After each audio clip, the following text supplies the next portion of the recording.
Hi, this is Kaitlin. I'm National Director of Move to Amend, and I'll be presenting the webinar tonight, which is an introduction to Move to Amend and information about the year ahead in 2016 and how you can get involved with Move to Amend.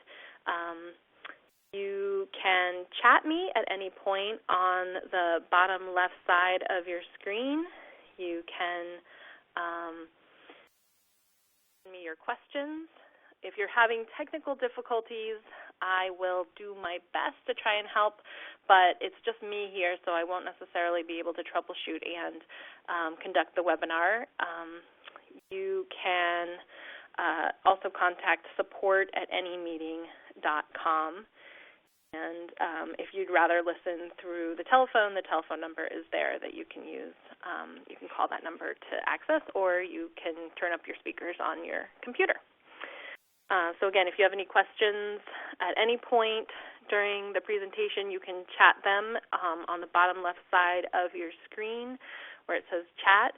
I will probably take most of the questions at the end so that I don't lose my place in the presentation, but I'll be happy to go through at the end and answer any questions that you've asked along the way. So our agenda for tonight is to give a quick overview of Move to Amend, to share with you our projects that we have before us for 2016, to let you know about ongoing opportunities to volunteer and get involved, and to answer any questions that you have. Move to Amend is a coalition of actually thousands of organizations and hundreds of thousands of individuals committed to social and economic justice, ending corporate rule, and building a vibrant democracy that is genuinely accountable to the people and not corporate interests. We were launched 6 years ago publicly with the anniversary, or with the Supreme Court ruling of Citizens United, which happened earlier in January. And we formed in September before that a coalition of all of the organizations that were working against corporate personhood and corporate constitutional rights for the last 15-plus years. Our goals are to pass the We the People Amendment to the Constitution of the United States to make clear that artificial entities like corporations and unions and nonprofits and any other entity that we might create out of government in the future do not have constitutional rights, that only human beings have constitutional rights, and that money is not speech.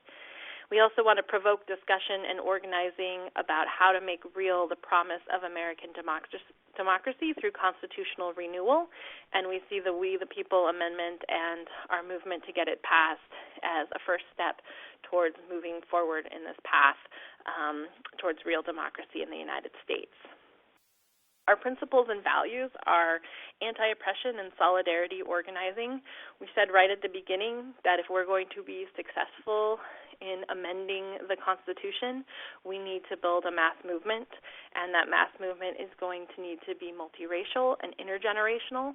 And the only way to do that effectively is to recognize that right now there are both barriers and limitations put on folks in a structural way in this country that results in a lack of trust, lack of relationships, and stymies effective organizing.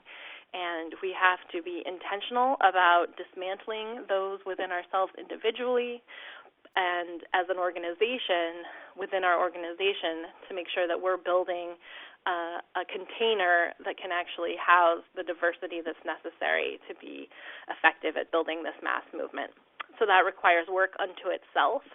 And also the issue that we're addressing, corporate rule and our lack of democracy, is connected to almost every single other issue.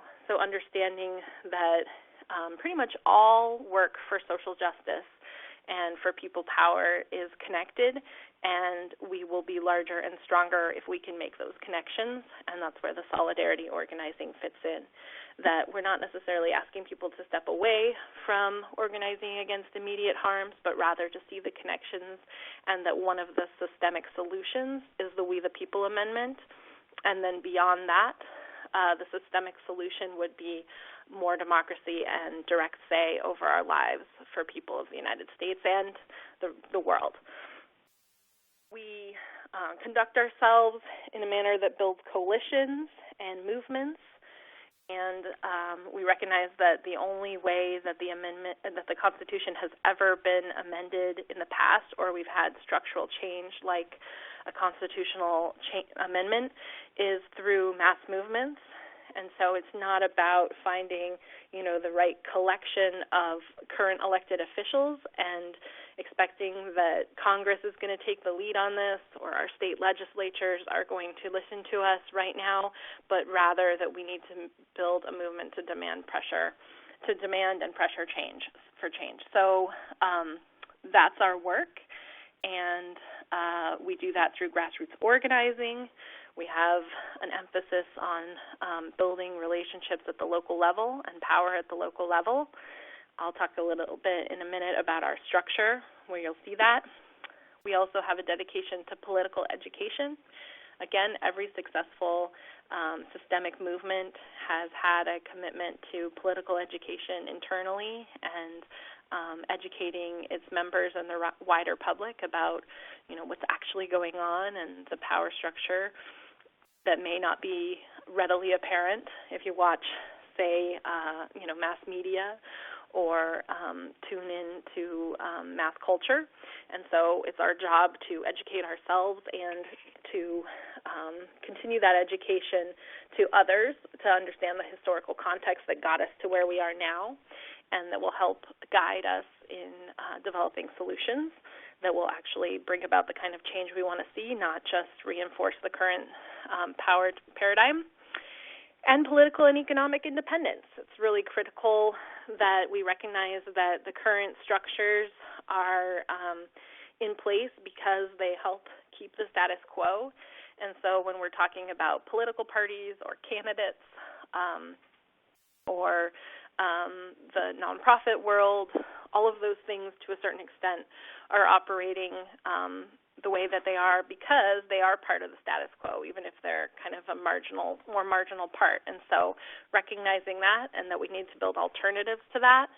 Economic independence, because we obviously cannot be beholden to the individuals or the entities that helped create and perpetuate the current system. We need to have independence as an organization. And that's why Move to Amend is funded by individuals. Our average donation is $40. We have over 10,000 people who contribute monetarily to Move to Amend, and that's a principle that we want to continue as we move forward, kind of in the tradition of the labor movement and other movements that originally started off as, quite marginal from the system, and that was what made it possible for them to impose change from outside. Maintaining our independence is really critical. Just a quick refresher on amending the Constitution. Under the Constitution, there are two ways to make changes. The first is two-thirds of both houses of Congress, the House and the Senate, must pass an amendment resolution, and then three-quarters of the states must ratify the amendment. So that's 38 states. There's also a provision for a constitutional convention. This is all under Article 5, so sometimes this gets called an Article 5 convention, but there's no other kind of convention, and also the first way to amend the Constitution is also part of Article 5. So for a convention option, two-thirds of state legislatures call for a convention to Congress and propose an amendment or amendments. And then any amendment proposals that come out of a convention have to be ratified again by three-quarters of the states. This convention route has not happened, and so most people who are familiar with the amendments of the Constitution that have already happened know more about the Congress method because that's how it's been done before. There have been threats of a convention by the states that have at times been what made Congress respond and actually move forward when they were dragging their feet. So Move to Amend's position is that we can't shut ourselves off to either strategy. There are certainly pros and cons to both, and there's a lot of big unknowns with the convention path. But It might actually, at the end of the day, be our only option because the odds of Congress being willing to change the rules that certainly very much apply to how they get to Congress and how they stay there might be a bit of a long shot. So at a minimum, we need to keep the door open to the convention to pose a threat to Congress, and potentially that might actually be the route we need to go. We don't need to decide that yet because the work we need to do right now is to build this mass movement, and that's the same whether we were going to have a successful constitutional convention that would move forward only proposals that we would want to see and not ones that we wouldn't. And the same is true as if we're actually going to pressure Congress. So we can focus on building this mass movement, and the exact path that the amendment will get done can come later, but we're walking on that path, and the split in the road hasn't come yet. Obviously, there's a lot more work that we would need to do if that split ultimately is a convention, and Move to Amend is prepared to, embark on that. So as I said, our primary strategy right now is building a movement, which means that our focus is on the American people, not on Congress. Our amendment has been introduced in Congress. It is HJR 48, and it was introduced in the last Congress and again in the current Congress last year.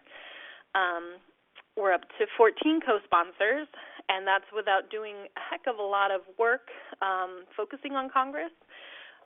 So that is a result of this movement that is gaining power and causing some folks in Congress to start to pay attention and to want to show that they're, on our side and stepping forward themselves.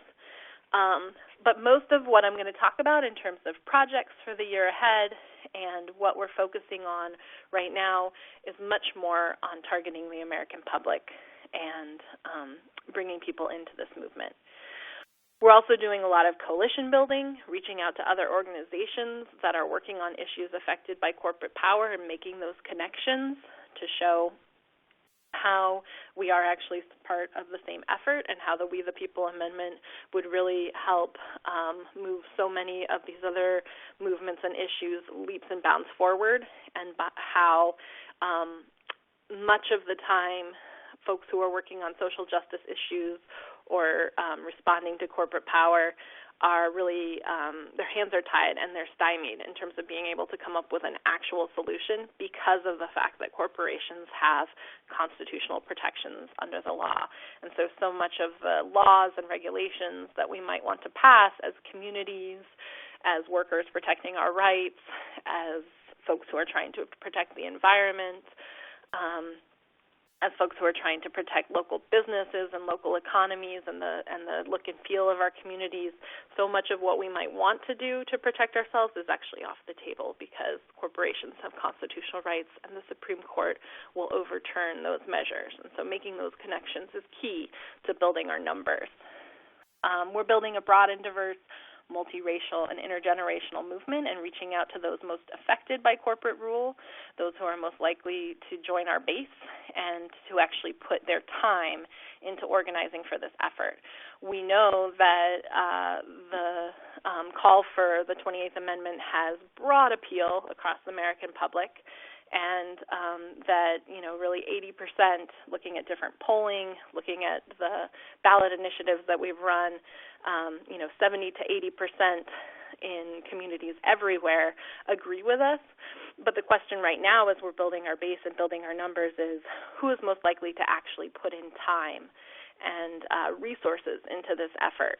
And then how to bring them in so that our numbers are as big and powerful as they can be on that level, and then how to reach a step beyond to folks who agree with us, but this maybe isn't their main issue. And a lot of times that divide might come a little bit more along the kind of left and right lines. And so finding messages that will resonate and also bringing folks in the appropriate way based on kind of where their values are and who's most likely to stick with us for the long haul versus folks who will vote for us at the ballot box. And we need both, but understanding kind of what role folks should play. Our strategy is community organizing, not just activism, And lots of times those two terms are used interchangeably. So the distinction that I'm making here is that organizing is about building power, and that comes through building relationships. Activism, especially now in the age of the internet and click petitions and stuff like that, might not actually really build relationships or power. It might turn a lot of people out and draw attention to an issue or be a flash to show that something is worth paying attention to, and that's important, but we need to go beyond that so that we're actually building relationships for power. And so, of course, we have an online petition, and, of course, we're recruiting people in through the internet, but we want to make sure that folks come in and actually start to work with us in real life and not just clicking a button and feeling as though that's going to get the Constitution amended. And our focus right now is on grassroots organizing to pass local and state resolutions specifically. That's kind of our primary strategy that we're utilizing. A little bit about our structure. So that everyone understands and can kind of see where you might fit in. Our base is our local, what we call affiliate groups. Those are chapters, would be another word you could use in terms of how a lot of organizations who are structured like Move to Amend talk about it. These are local groups in communities that are doing all of this work that I've described, the movement building, the building relationships, the coalitions with other organizations. And so most of the ways that our volunteers get involved is by being part of these affiliates. We also have state networks in some states, so there are a few states that have a critical mass of affiliates that are starting to work at the state level to coordinate. The state networks are sort of the in-between phase for moving to state chapters, which we do not have structurally yet, but will be developing as we have enough of a critical mass to sustain state chapters and organizing at the state level. We want to make sure that we have strong local affiliate bases and state networks before we move into that chapter phase. And put the cart before the horse, because we've seen historically that organizations that move too fast in this department fall apart, and they don't really have the infrastructure yet to build state chapters, and then people walk away from the local organizing, which is really what's necessary to make sure that chapters are effective. So we're kind of in between right now. And then we have our national Move to Amend, which is made up of our board of directors, what we call our national leadership team. Our staff team, we do have at this point 9 folks, some full-time, some part-time, who are paid to work on Move to Amend. And they're the folks who run the day-to-day operations. As national director, I'm kind of responsible for overseeing that staff team. And then we have an awesome team of interns who are organizers in training, who are learning how to run organizations and be involved with social movements and take on a number of projects to help facilitate their learning. And our staff, these folks are all over the country. Our national team is made up of folks in many different states and with a lot of different backgrounds. You can find out about who these people are in any of these 3 categories on our website. And for the most part, we are a volunteer-led organization. Our board are volunteers, our local leaders are volunteers, and we are certainly grassroots. And all of our folks who are working at the national level, our history and background is as grassroots volunteer organizers. And so to that end, we're not based in Washington, D.C. We don't have a very large budget compared to a lot of organizations that even have amendment campaigns.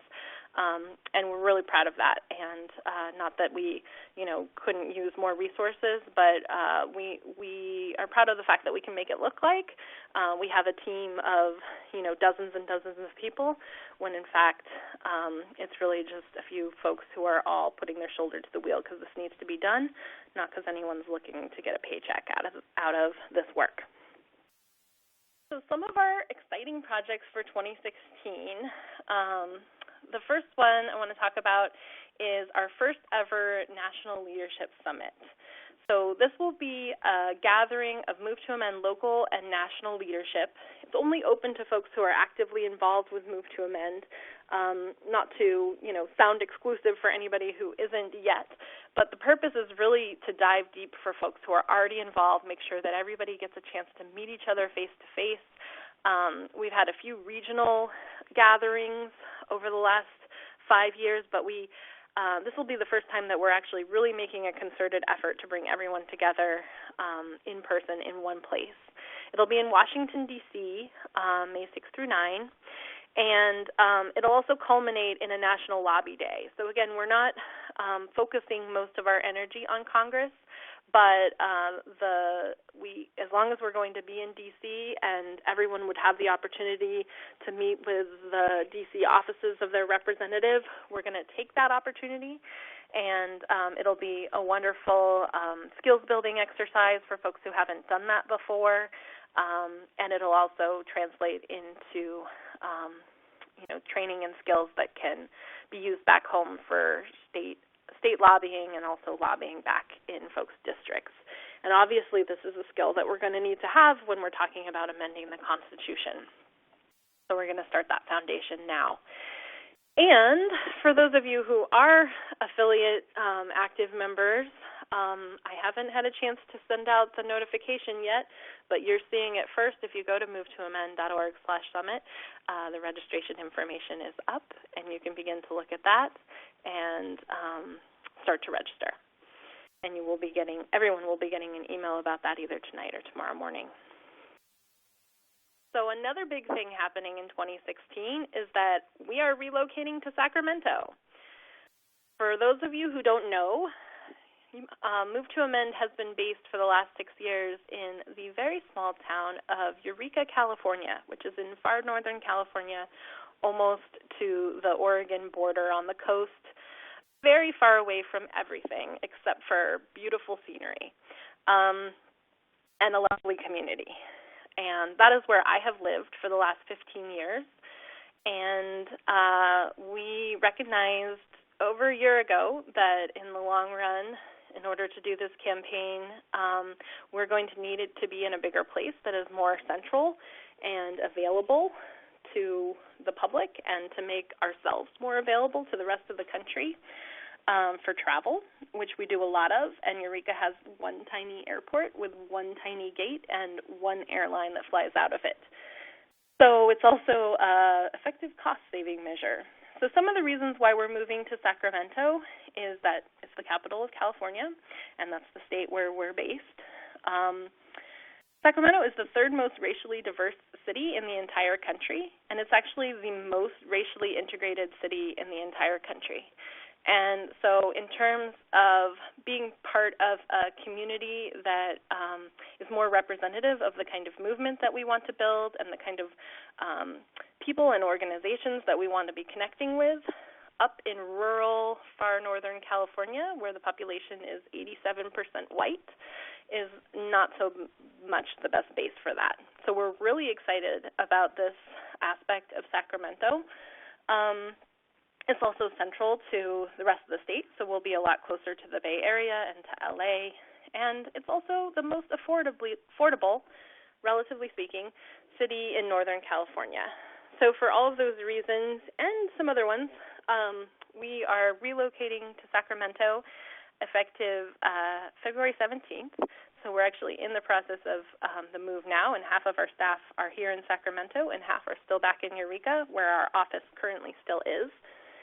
And so we have a lot going on right now, but we're really excited to be able to be more accessible. I need to go to Washington next weekend, not this weekend, but next weekend, to be able to help our WAMEN coalition there, and I actually can get there in a couple hours instead of 8, and that's by plane out of Eureka. So that's just an example.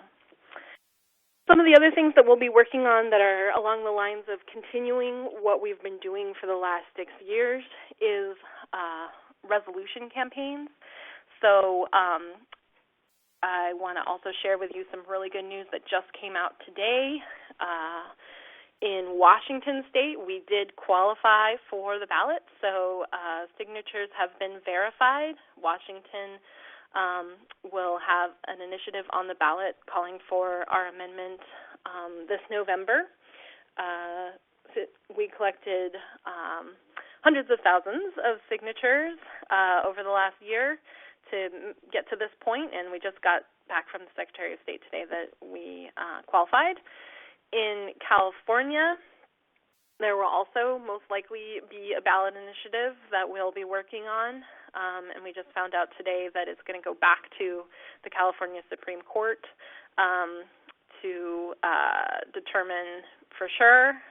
We might also have to do some more work in the California legislature, so it's a little bit up in the air, but signs point to it being likely that we will be able to pull off having a resolution on the California ballot as well that was put there by the legislature. And we have a resolution that will be voted on in the city of Toledo in March, and there are a number of other communities that are collecting signatures right now to put resolutions on the ballot. You can also pass resolutions through a city council or county supervisors or county commissioners. Our preferred way to do resolutions, though, is through the Citizens Initiative process and to put it in front of the public for a vote. Whenever it has been in front of the public in all kinds of communities, conservative, rich, small, Republican, liberal, big, poor, it passes with overwhelming majority. So we want to continue to do that to build the case to our state and federal representatives that the public and their constituencies want to see this amendment pass. It's also an excellent way to educate the public and to bring this to folks' attention, especially given that corporate media is often reticent to tell our story and to help us out in that regard.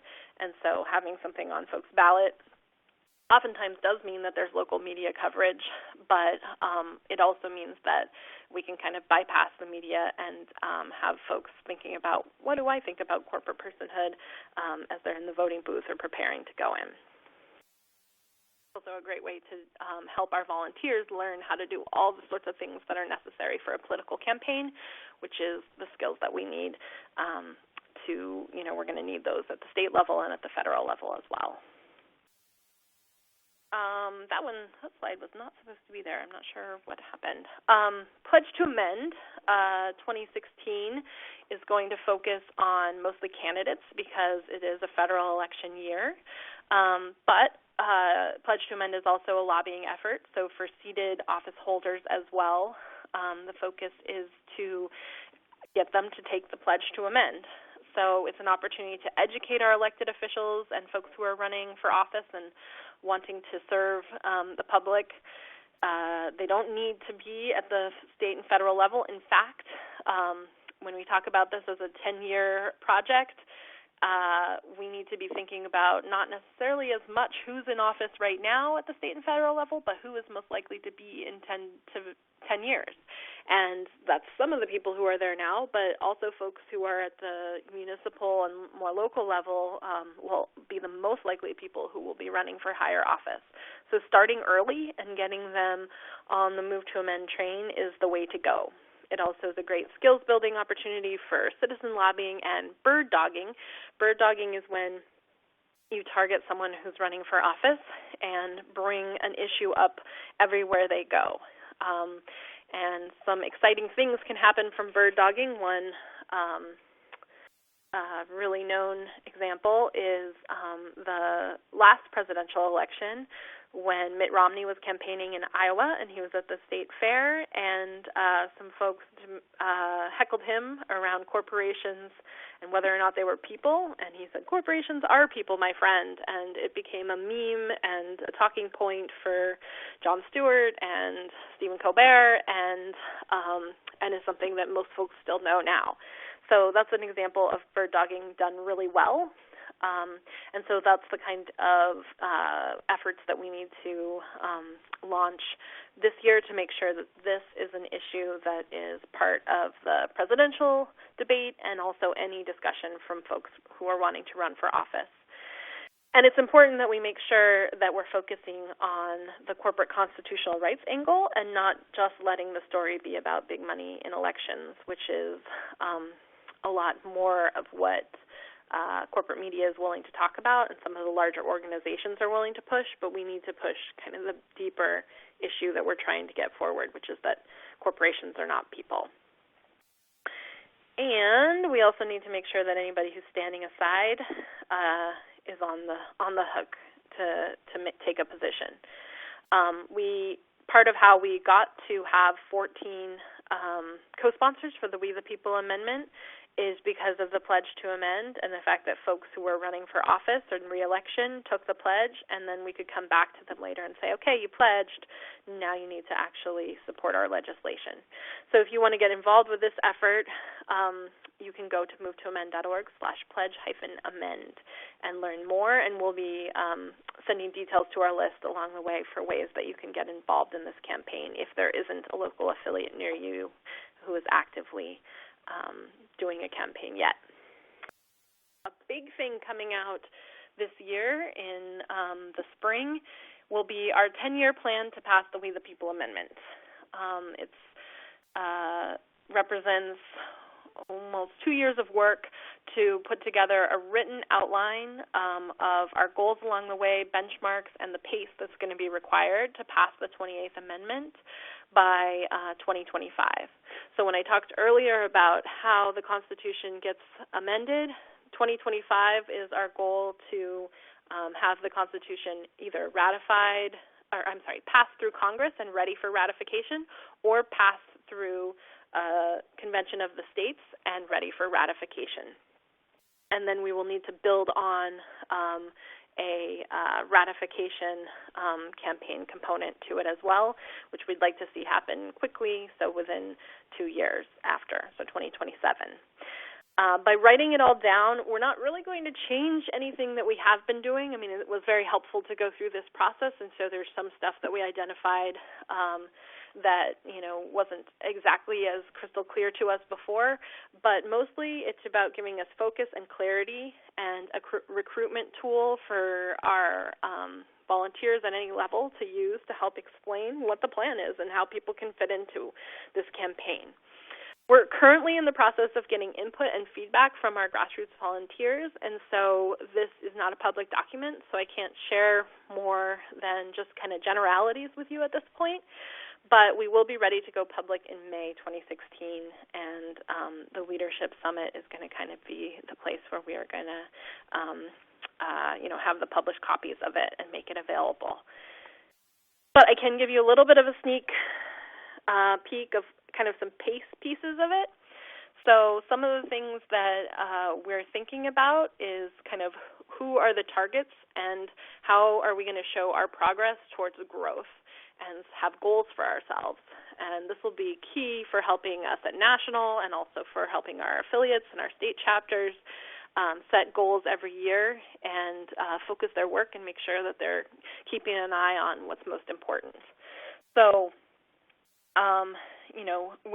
I told you that we don't have state chapters yet, but the goal will be to grow those at a pretty rapid pace. We have to build the infrastructure for those and the kind of framework for how that'll work. So that's kind of in the next couple years, and then we're on a pace.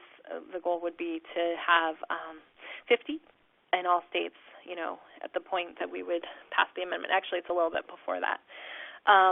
Right now we have over 500 folks who are active leaders with Move to Amend. We need to grow that number, we think, to at least 5,000.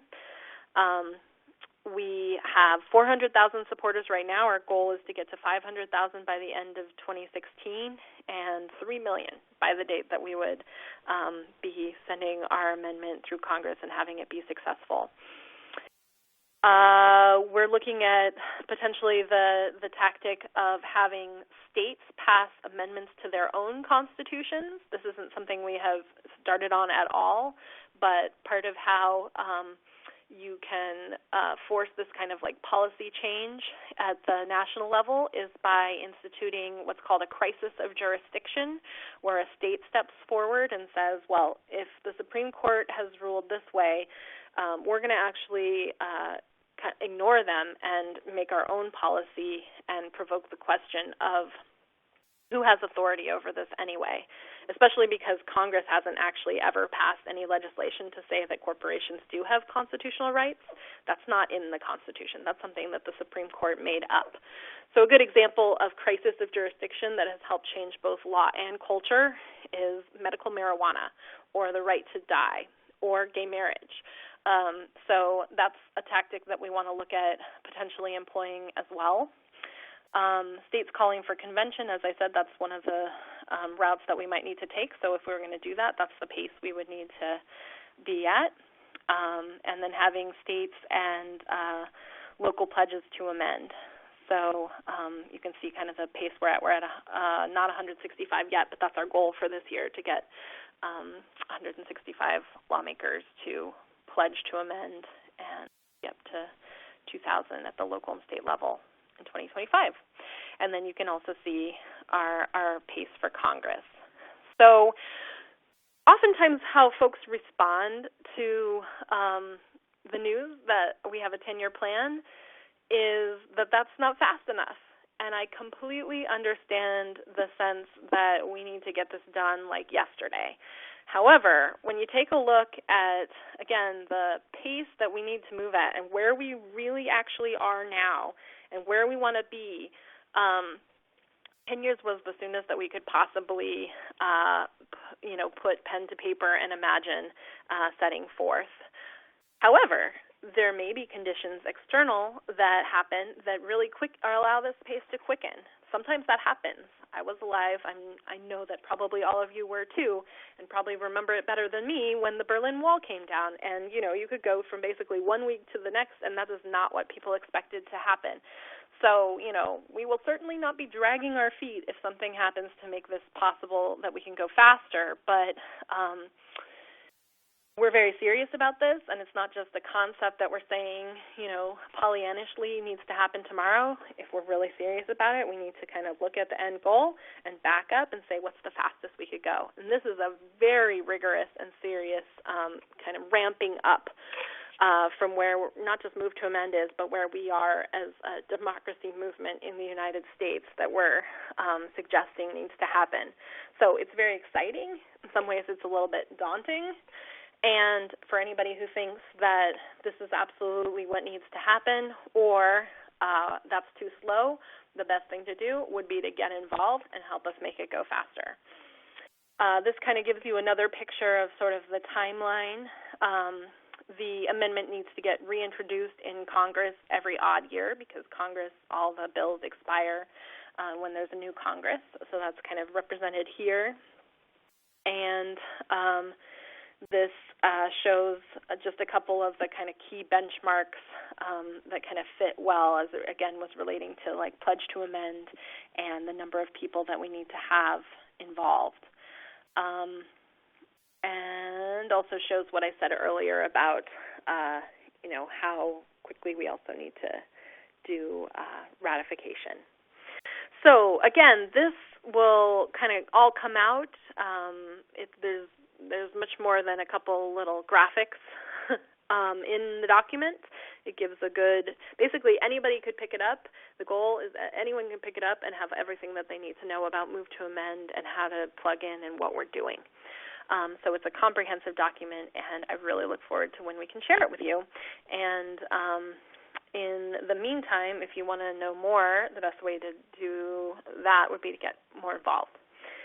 Just a couple more things that anybody can help us with, even at an individual level, even if there's not an affiliate near you and you're not in a position to start one yet.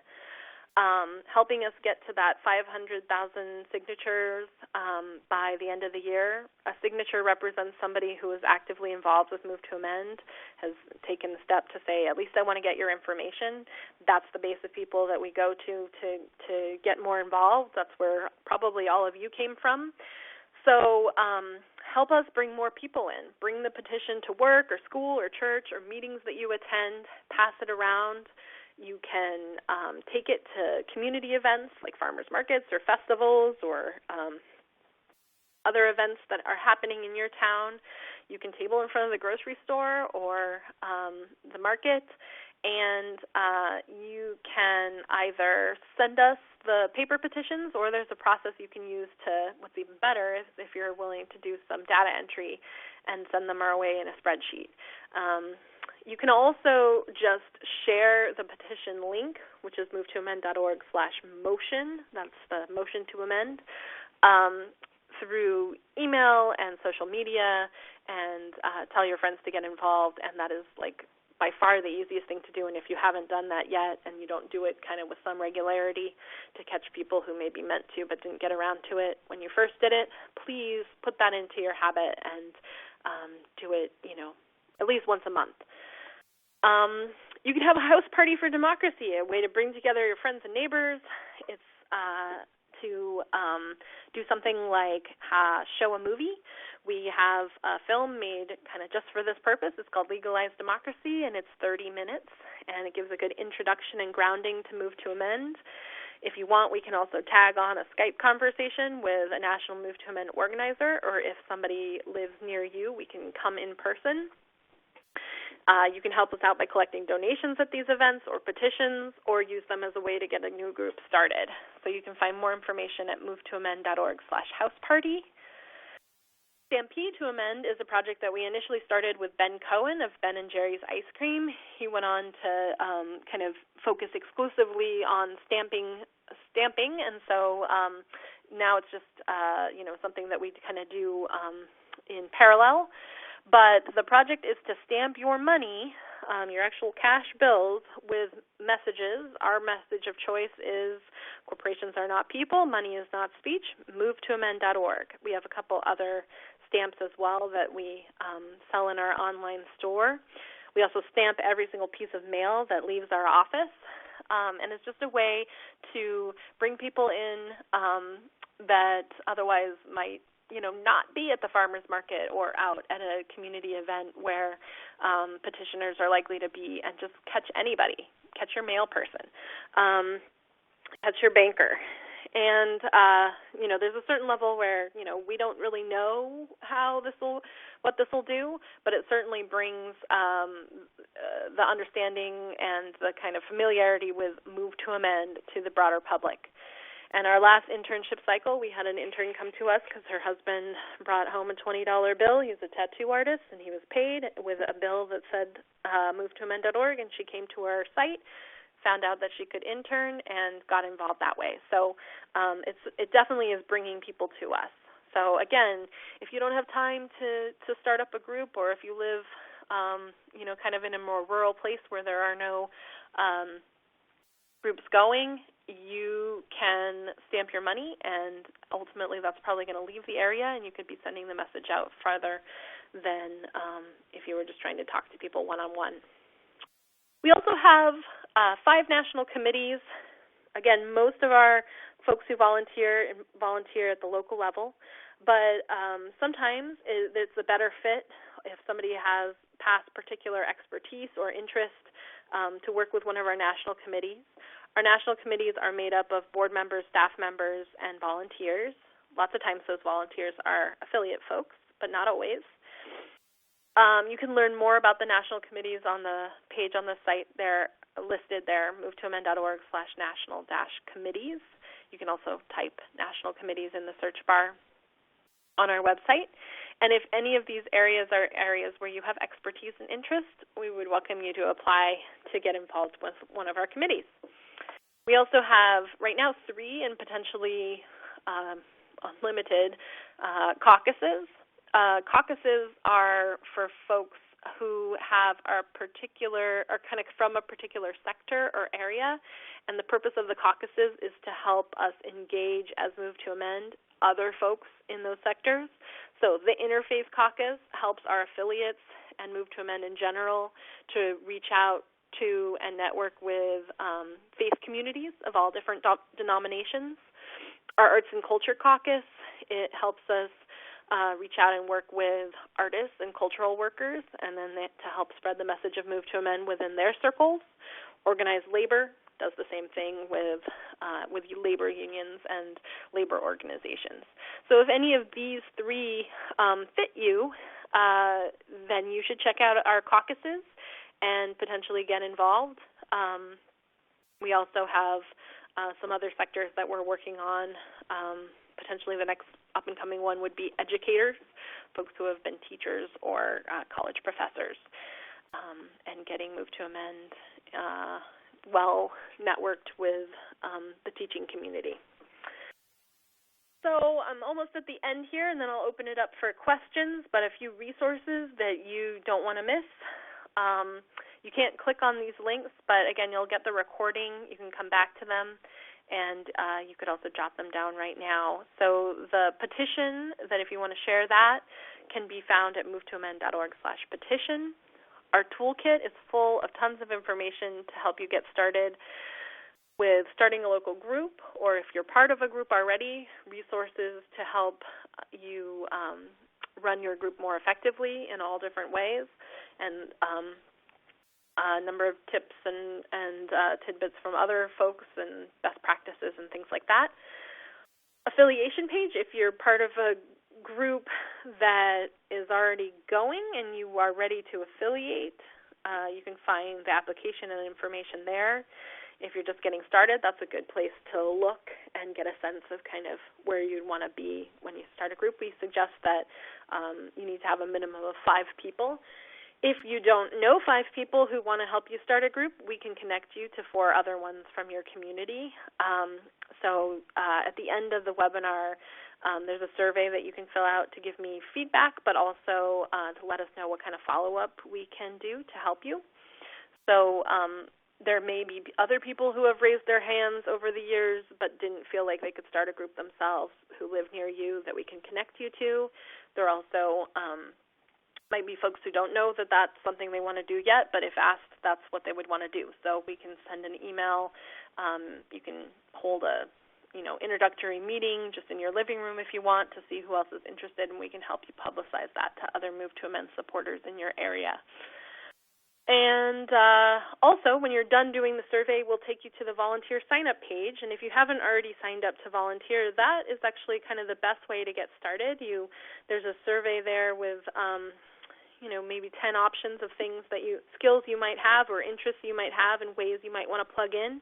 If you could let us know a little bit about that, fill it out, and then one of our interns will give you a call to follow up and talk to you about next steps.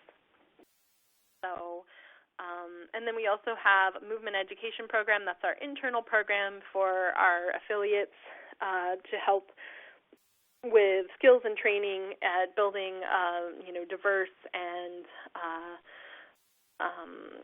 literate movement and organization that is effective at working with people with diverse backgrounds and also grounded in history and understanding of past social movements and lessons we can learn that have worked well and other things that haven't worked so well, that pitfalls that we should avoid. So you might want to check that out as well. So that's the presentation about what we have coming up and how you can get involved. I'm happy to take any questions that folks have. I see that I got one during the presentation, so I'll go there first. If you have any questions, you can type them in the bottom chat on, I think it's on the left of your screen. That's where it is for me. And I'd be happy to answer them as best I can, or let you know that I'll follow up and get you the answer. So Miriam from Mansfield Center, not sure what state, asks, what happens to all these efforts if the TPP, the Trans-Pacific Partnership, passes and gives away all of our rights to corporate courts? That is a concerning question, Miriam. It's true that the TPP has a lot in it that would expand corporate rights and kind of trump our Constitution. So one, we want to make sure that the TPP doesn't pass, and Move to Amend has, and many of our affiliates have been working on that, and we'll continue to work on that. Also, though, it's important to be clear that a number of the trade agreements that our country has already signed do that too. The WTO and kind of world Corporate government institutions also, regularly overrule countries and governments, including ours, when trying to protect people's rights over corporate rights. And so that's already the world that we're in, and we believe that amending the Constitution and focusing on the fight kind of with this frame is a really good way to bring people in. And if we can build a movement that is able to amend the Constitution, that movement will also be strong enough to point out that these new struggles that we have succeeded in and changes that we have made to our founding document are at odds with the policies of our government internationally. And that's part of why it's important that this be a movement. And it's really not a policy fight. It's a movement struggle. And so the TPP is concerning, but we don't think that we should abandon efforts to claim our own governing documents. And we also don't think that the We the People Amendment is all that we need to do to change our Constitution. And we need to address the fact that our federal government is getting involved in agreements with other countries that basically nullify our Constitution in many ways. But our Supreme Court already does that to us, too. So all of these struggles are kind of part of the same fight.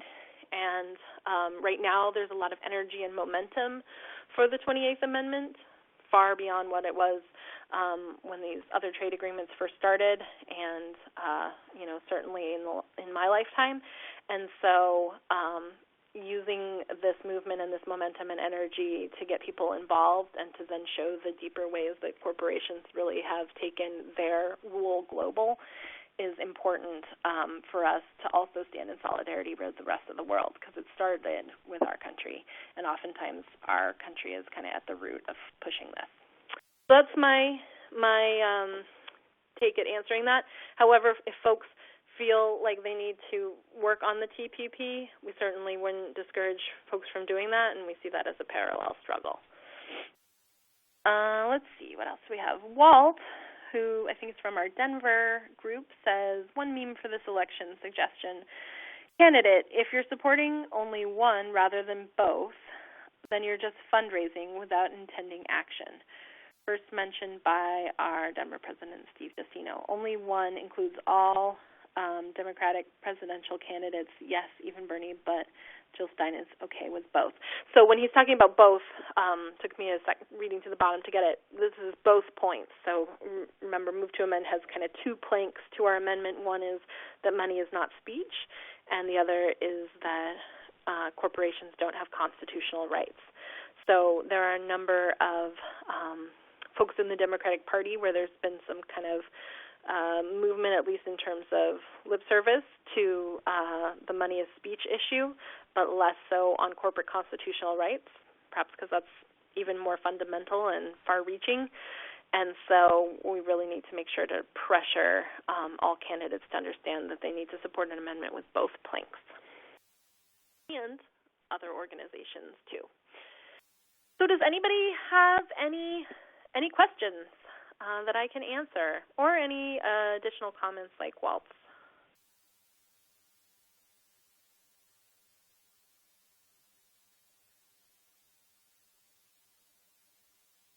Doesn't look like it. Again, kind of last call for questions. Reminder, please don't jump off until you've completed the survey. When I close the webinar, it'll take you automatically to the survey link. So if you could just hang tight for another 3 minutes, say, that would be great. It won't take you very long to fill it out either, and it would be great to get your feedback on this webinar, but also let us know what next steps you would like help with, and if we can contact you to follow up, we'd be happy to do that. You can always be in touch with us. Our email is info@movetoamend.org. As I said, with our move to Sacramento happening next month, less than a month, we will be changing our phone number, but there will be a forward. So for now, you can keep that 707 number, and you can call us whenever you like and get support. And then our next webinar, we won't be doing a February webinar because of the move, but our next webinar will be March 1st. It's normally always the first Tuesday of the month. And so we'll go back to that schedule, and we'll be launching our campaign to reach out to communities of faith, and the Interfaith Caucus will be conducting that webinar and letting you know about the resources that they've developed to help reach out to different denominations and the strategies they're employing, and how you can get involved with bringing on churches and synagogues and other mosques and other groups in your community to stand with Move to Amend. And it doesn't look like there's any other questions. So thanks again for being with me this evening. Please fill out the survey, and we will follow up. And after you're done with the survey, you'll be taken to the volunteer sign-up page. And if you haven't ever filled that out, we would love you to do that, and you can give us a little bit more information about what you're interested in, what your skills are, and how you would like to get involved. I look forward to working with you if I don't already, and thank you so much for being here. Oh, one thing, I almost forgot. If you're not yet a donor to Move to Amend, another really easy thing that you can do is make a donation to support our work. And you can do that at movetoamend.org/donate. If you have the ability to donate every month, that is the very best way to support Move to Amend. That allows us to have consistent funding, and it allows you to donate a smaller amount than you might be able to do, a smaller amount every month that would add up to a larger amount than you might otherwise be able to do. So if you're not yet a supporter of Move to Amend financially, please become one. And if you have any questions about how we use our funds and or anything else about how to donate, there's a link on our donate page where you can get more information like that. So again, thanks everybody. Good night, and we'll talk to you again on March 4th or March 1st, if not before. Take care.